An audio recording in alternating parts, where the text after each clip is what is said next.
What's up, my lovely people? It's Alex from ASC. It's officially Snap-on Tuesday.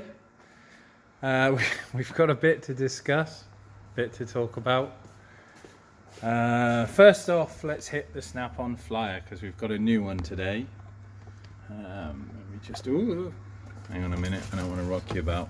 Let's see if we can get you still. There we go. Right, new toolboxes. Snap-on's player toolboxes. What looks like a 40-inch stack and a 53. On the first page then we've got some ratchets, adjustable, and some pry bars, breaker bars. Sorry, not pry bars, breaker bars.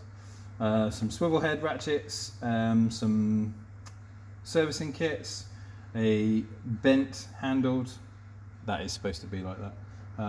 Bent handled 3/8 and a long, super long, half-inch, 36-inch breaker bar. Torque wrenches, some Snap-on flank drives in the socket kind of type, and they're in a little foam tray. Some quarter drive ratchet extension and some sockets, some hex keys, some brake pipe spanners, and another swivel 3/8. Then we've got the cordless 14.4 ratchet body, a master fuel injection pressure gauge. Me and Jody, funny enough, were talking about this earlier. They've got, let me just hold this up. They've got a performance overall. It's a bad name for an overall. Should have just called it overalls, not performance overalls. I want to know how fast they go. A quarter drive locking screwdriver, or driver you can put sockets on as well. It's got a quarter drive end, some trays, some non-marring socket sets, a wrench holder, a hobbycraft knife, I've got one of these actually, the video scope, bore scope, very good. Cooling system, pressure valve, vacuum, some jack, axle stands, a soldering iron. You know my thoughts on this, obviously we go for the other one. And some ratchet and socket sets, and some new bigger 13.5 parrot jaw pliers. Then on the back, middle, we've got some aluminous hats, different carts, different tools, pliers, cutters, screwdrivers, hammers, pry bars, all obviously in a summer colour fashion. This is pretty cool. I like this kind of stuff. But one thing I will say, I talked to Jody about it as well. Let me just try and open my tool case without wobbling the camera too much. The trim tool set, Snap-on, stop making them black, make them a luminous yellow or green or blue or something neon that we can see when we drop them down the side of car seats or they enter a car, because we keep losing them. Neon trim tools, please, the plastic kind, make them luminous. Would be most appreciated. Obviously you're not going to sell as many to me because I lose them, but I'd like to keep hold of them a bit longer. On the back we've got spark plug rethreading kits, a monkey wrench or English wrench depending on which side of the continent you come from, some pliers, some picks, a brake disc, well I say brake disc, it's an impact driver set but we mostly use them on brake discs. Metric spark plug socket, 14mm swivel, a torch for the 14.4 lights, torch for the 14.4 batteries, and some needle nose and cutters. So a bit of a mixed mag this week, not a bad flyer. There's some good bits in there, bad bits in there. I guess if you're saving up for tools, it kind of covers quite a lot of board, so a bit better than most. So the elephant in the room, bless his heart, I had Jason down this morning, obviously Jody's brother, and we were discussing the condition of the box and what to do about it. What has basically happened is, I know Snap-on sales and marketing have seen my video and have obviously gone back to Jody and Jason and gone, what's going on? Why has this guy said what he said? And I kind of feel for the guy in a way. He's customer service, to be fair, has come through. So he has, said that they need to sort it out in one way or another. We can't just keep ordering boxes. they're going to do something for me. I need to speak to Jason. Obviously I need to kind of unbolt the rabbit hutch from this one, drill that onto the top of there once I've moved around the top and get that in the right location. I did have a buddy of mine today come and look at the box, and I like the input from I think it was Ken, your yank from across the pond. I take what you're saying, mate. It is a very valid point. It is powder coated. Like Jason said, the box does travel a long way. It's seen by many people, I guess. It's a sticky situation. You could play it either way. You could say, in essence, it travels across the pond in containers, with other toolboxes. And occasionally things are going to go wrong. I guess that sometimes, as they say, happens. And it's it's a problem that you deal with. Snap-on are going to sort it out whichever way it is. They're going to either, hopefully, well, they've offered me kind of in a like a tool recompense to make it a bit easier to swallow for the problem and the hassle, which I appreciate. It's a token of a gesture of will. They're trying to sort it out. Obviously, it's happened, and they are trying to do something to make it not really like a bitter pill to swallow, but they're trying to do something about it. So I can't really knock them for that. It happens.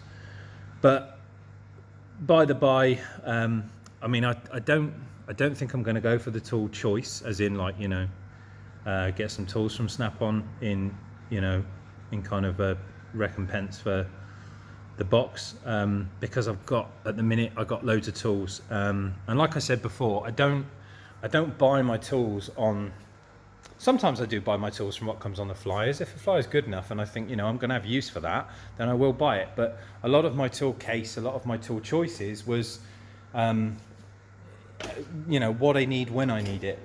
So a lot of my stuff is kind of techie, and I guess mechanics are always going, oh, why do you need all those tools for? Well, I probably don't need 500 spanners, but you know what? It's always that way when you need that one tool, and you've got a funny angle or a dip or a thin part. There's always that one tool that is going to make a 5-hour job 20 minutes. So that's why I buy what I buy. So it's not that I'm saving up to get loads and loads and loads and loads of extra stuff. I buy my tools, and I'd say this to anyone: Snap-on's not cheap. It's good stuff, but it's expensive. But I buy what I buy when I need it, or if I think I'm going to need it.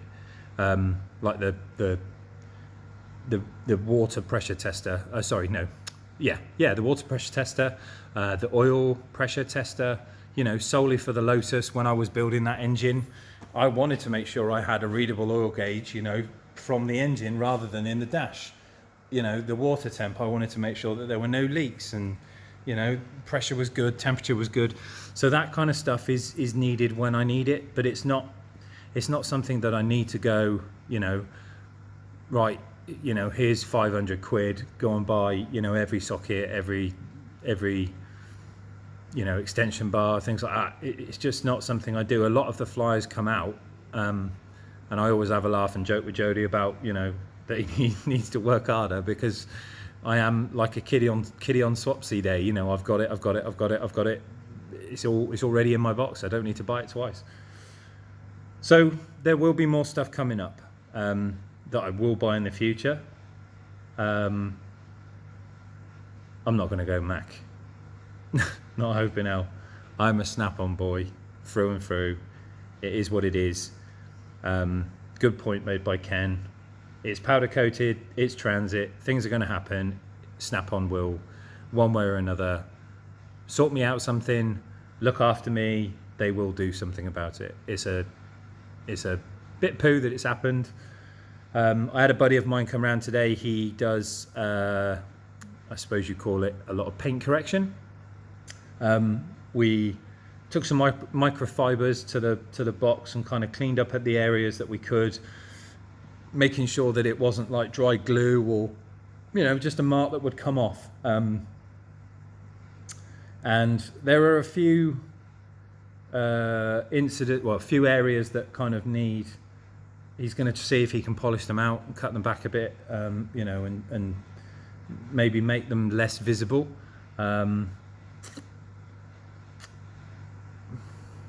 Talking with Jody, he did mention that, you know, potentially what I can see is the dent. He's, you know, put it down to the spot welds when they pinch the metal together. A few concerns, obviously, because, you know, there's one area of the box where there's a big sheet of you know, steel. It's very obvious. Yes, I know it's the back, but even still, but there are shadows down that metal where you could say that it's been spot welded, and that's why the metal's kinked. I get that, you know, yeah, fully appreciate that. It could be that, but it just looks. Some of it looks like it could be a weld. I'm not convinced, but that's fine. You know, it is what it is. But anyway, so first thing first, this is coming off, and I'm going to line this up properly where I want it. My buddy has kind of marked the main areas on the box where there's kind of damage that we're going to try and sort out, scratches and whatnot, and see if we can get rid of them by a bit of polish. A couple of the titanium trims are actually marked. I don't think we're going to be able to get the covering out on like the scratch out on that. I don't think we're going to be able to cut them back because of the way that they're made, but you know, it's fine.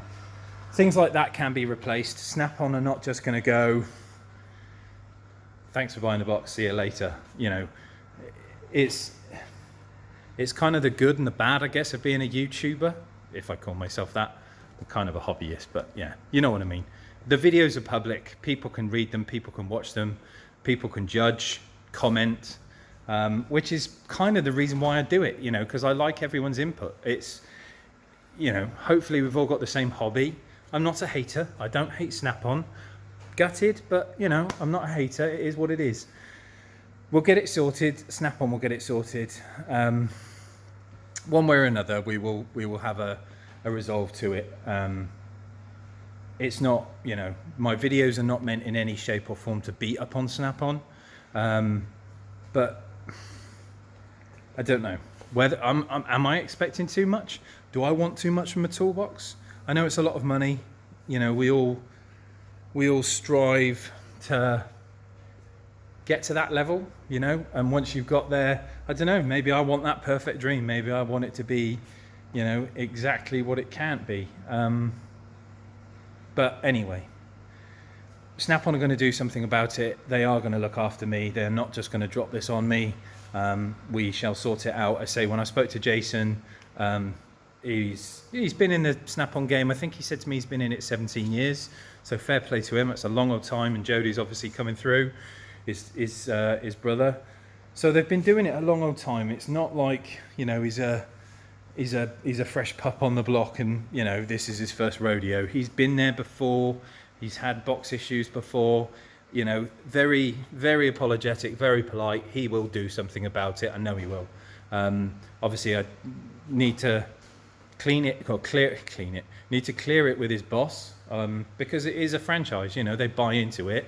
He's bought this toolbox, and obviously I pay him back with the finance and things like that. So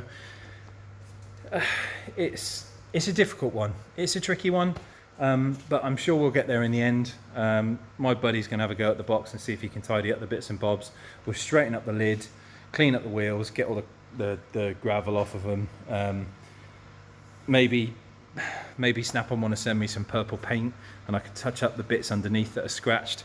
You know, I'm all for that. It's not like somebody in Snap-on woke up this morning and went, Alex, let's get him. You know, it's not that kind of thing. They just, it's a transit trip from America to England, packed on a van, sent here, over to Jody's place, in the lockup, moved over here.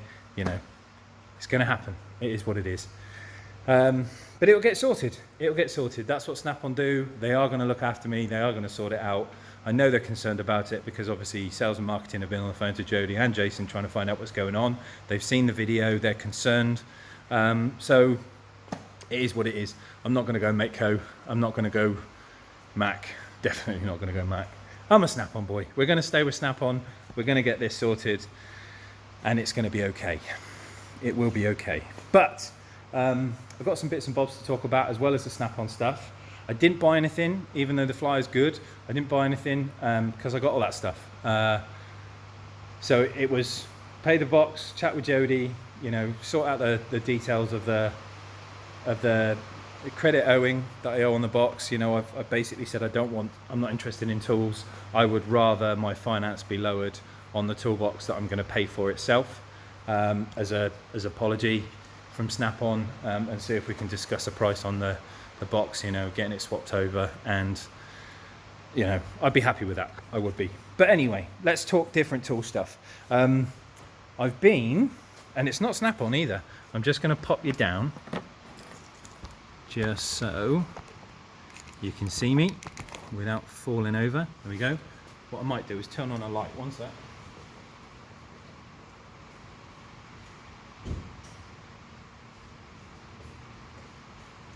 There we go, more lights. So I got some new stuff, and it's not Snap-on. I've wanted this kind of stuff for a little while now, and I have been following it quite carefully. You probably know it. The company is Ryobi. Now they make a system called the One.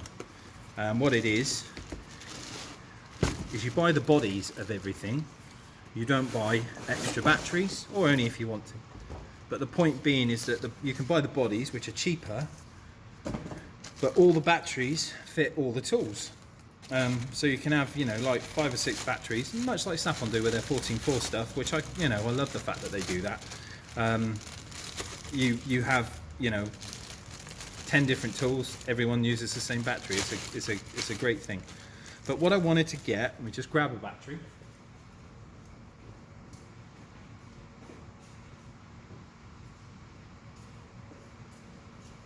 I have had these things on charge just to make sure they're topped up. I'll tell you what, Ryobi, the first thing you want to do is put a pinch warning on these batteries. On the Snap-on stuff, you always plug it in, and mine have always been quite stiff, so I force it home. On the Ryobi stuff, it's got like these little grips on the side. I didn't realise that. I forced it home with my fingers in the way. Holy cow, what a pinch. So here we have my new jigsaw.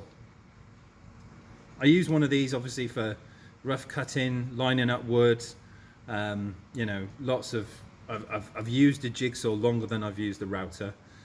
This has been my tool of choice for years. It's got adjustable speed on it. It's got a rotation action, so rather than the blade going up and down if you're digging into thick wood, it kind of seesaws in a pivot, so you can get through wood faster. It's got a little LED at the front, so you can kind of see what you're cutting. I say it's cordless, so you haven't got to worry about running backwards of a circle and then chopping through your own lead. Great bit of kit, dead excited to have that and can't wait to start using it. The other thing I bought, same company as we are, I'll show you the build in the Chaser in a minute. I was quite busy making dust over the weekend. I've started making my stacked false wall, which is going to have my eventually my Kicker 1000.5. Yeah. I bought a brad nailer. Useful, again, battery, Ryobi One system, battery in, then you've got your brad nailer. It can hold a multitude of nails in the cartridge. So you can run around playing Ed 209 and shooting stuff. You can set your nail depths, things like that. Great bit of kit. It's going to be useful for gluing, obviously having some wood glue. Let me just take you over to the Chaser build. So yeah, rather than, you know, screwing everything and splitting wood, the idea being is that you can kind of glue the wood in one location and then pin it with the brad nail, so that's quite cool. So this is where we're at the minute. There's my stacks. So eventually this will be, you know, kind of up here, but they're roughly stood up at the minute, but they're all separate. So once the build is complete, they will all be glued together. Sorry, they will all be glued together. The amp is going to be routed into here in the front, and it's going to be sunken in with a, you know, a nice little 45. It should look quite sweet when it's done. But lots of, you know, playing with tools and stuff. What time is it? 6:30. A few other bits and bobs. I had the seats out the chaser. I don't know if you ever remember. Obviously, this is getting a bit of a makeover. Still no word back from the insurance company. I do need to chase them up actually, because they've had a little while now. And sorry, I'm blinding you. Right, seats in the chaser. I've always had the brides in the front, passenger side, and the driver's side, but I never really liked the material in the back. So these are the rear seats now. I've had the bride logos, the center sections taken out, and obviously the bride logos sewn in. The rear one it's just over, just there. Can you see it? Well, sorry, no, it's there, just hanging on the elephant. It's all pinned, it just needs sewing, so that's going to get, you know, done and sorted and put back in the car. So we shall have bride logos front and rear, and what I'll do is we'll have some nice spangly boot build, obviously with my stack stuff, and finish that off nicely, and then we can start doing some shows again. We've got some more coming up actually. Coombe is Forge Action Day. When's that? September, a month away, or no, a bit longer than a month away. But yeah, so I'll be doing some more footage. Stuff I've had in today. Let me show you this, because this is pretty cool. I've had this bad boy in. So it's a VW Crafter. It's just like a Mercedes Sprinter, but a different badge. So today we've put a brake light third cam. So where the brake light is at the top, obviously it now has a reverse camera. The joy of it being up there, as opposed to being down here in the number plate, is you get depth perception. So when you're looking down on something, you can see how far you can reverse into. So this thing will probably come back to all up here. You know, you'll be able to see miles while you're reversing. Whereas that little one there, you'll miss stuff and probably bonk it, you know, run into something. It's one of those things. The other thing we've had for it today, it's got 22s on it and some off-road wheels, which is quite nice. Bit of a stealth mobile. Do you know what it reminds me of? Is Snoop's truck. You remember you used to have that recording studio from West Coast Customs? That's what this is. We've put a shark fin roof aerial on it, the standard whip. They're very known for failing, corroding, leaking water. That's the old kind of mast style. Funnily enough, it snapped off as I was giving it a wiggle, so it was due to be swapped. So we've now got a shark fin on the roof. In the vehicle itself, let me grab a torch. Sorry, turning too fast, I'm spinning you.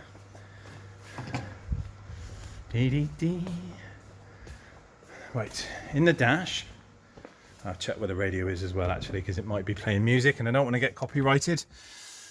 We have Pioneer. We've got two switches. This first switch, this one here, that turns the stereo on. It's like the ignition feed for the leisure battery. And then this one is for the reverse camera. So if you're parked up and obviously you're sleeping in the back or whatnot, you can switch this on. Radio will come to life. And then obviously if you activate the other one, you will get your reverse camera on. The good thing about this is if you're at night, if it's nighttime, learn to speak English. If it's nighttime and you can hear somebody creeping around the back of the van, because the camera does night vision, what you can do is you can jump in the front, switch the radio on without activating the ignition, turn your camera on and you can see who's behind your van without you even getting out. Cool. So even protects you from serial killers, really. Brilliant.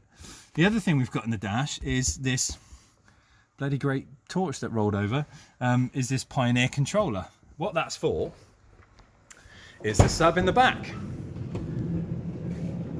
Just open this bad boy up. So there's the kitchen, beds are hung up the top there. Obviously there's kids, we want some bass. So we have the Pioneer Active sub. This thing, first time I've used it, it's actually really cool. It's carbon fiber finish. It has two 6-inch woofers each side and two D-class amplifiers. And obviously this big long port each way. and it actually generates quite a lot of bass. I was dead impressed. Turned it on. It's probably a bit much for the little speakers in the dash. I think that's going to be the next point of call, is we're going to be changing the guys' speakers in the dash to bring the front end up a little bit, because it's a bit like a smiley face EQ. It's all treble and bass. But that will get addressed shortly. My usual choice, obviously, is these kickers. The HS8, very, very compact. Obviously, that will go under the seat in most cars. Or you've got the, the thin wedge boxes. I usually go for the kickers. The Pioneer, obviously, is, it's about 1 meter long. It's quite a big sub, but the idea being is, because it's enclosed, you can literally just put one in the boot, lay it flat, have your bass, and chuck stuff on top of it, and it won't matter. The only downside to that is I can see that if you do shopping, as the bass is kicking, you'll get bags in the back going, which will probably drive you nuts. But anyway, I think that's about it for today. So I appreciate the comments, guys. Thanks for the input on the last video. Snap on, don't hate me. I'm just a fan that I just want my box to be perfect. We'll get it sorted. I know we will. It's getting late. I'm going to shut up shop. I'm going to go home. I need to turn off the jacuzzi because it's been heating all day. Go and see the kids. Have some dinner. Greet and meet the wife. And go to bed. Start again tomorrow. So I will see you if I get something cool in. Like bands and stuff like that. Snoop Dogg's bus. I will give you a shout if I get something cool in. If there's any updates on, I guess, the boxes or anything like that. Questions, comments, queries, post them in the comments below. I'll answer what I can when I can. And we will discuss. Later, taters.